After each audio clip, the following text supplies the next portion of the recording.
నమస్తే, welcome to I news. నేను మీ సోనియా. ప్రపంచ టెక్ దిగ్గజం Google CEO Sundar Pichai Stanford university graduation కార్యక్రమంలో ప్రసంగిస్తుండగాను హెగ్గడ్న చోటు చేసుకుంది. వందలాది మంది విద్యార్థులు ఫ్రీ పాలస్తీనా నినాదాలు చేస్తూ సభ నుంచి బయటకు వెళ్లిపోయారు. అసలు విద్యార్థుల ఆగ్రహానికి కారణం ఏంటి?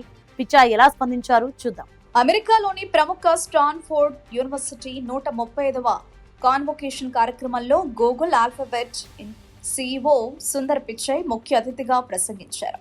అయితే ఆయన వేదికపైకి వచ్చిన వెంటనే 100 నుంచి 200 మందికి పైగా విద్యార్థులు నిరసన వ్యక్తం చేస్తూ సభ నుంచి వాకౌట్ చేశారు. కొందరు పాలస్తీనా జెండా లోపుతూ ఫ్రీ పాలస్తీనా అంటూ నినాదాలు చేశారు. ఈ నిరసనకు ప్రధాన కారణం గూగుల్ కు ఇజ్రాయెల్ ప్రభుత్వంతో ఉన్న ప్రాజెక్ట్ నింబస్ ఒప్పందమేనని విద్యార్థి సంఘాలు ఆరోపించాయి. గూగుల్, అమెజాన్ కలిసి ఇజ్రాయెల్ ప్రభుత్వానికి క్లౌడ్ కంప్యూటింగ్ సేవలు అందిస్తున్న ఈ ప్రాజెక్టుపై గత కొంతకాలంగా అమెరికా విశ్వవిద్యాలయాల్లో తీవ్ర వ్యతిరేకత వ్యక్తమవుతోంది.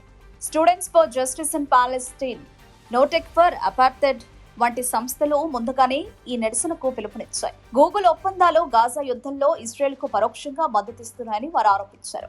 ఈ నిరసనలు కొనసాగుతున్నప్పటికీ సుందర్ పిచాయ్ తన ప్రసంగాన్ని ఆపకుండా కొనసాగించారు. జీవితంలో ఎదురయ్యే సవాళ్లను ఆశావాదంతో ఎదుర్కోవాలని విద్యార్థులకు సూచించారు. ప్రపంచం యుద్ధాలు, ఆర్థిక అనిశ్చితి, సాంకేతిక మార్పులతో నిండి ఉన్నప్పటికీ చూజ్ ఆప్టిమిజం అనే సందేశాన్ని ఆయన ఇచ్చారు.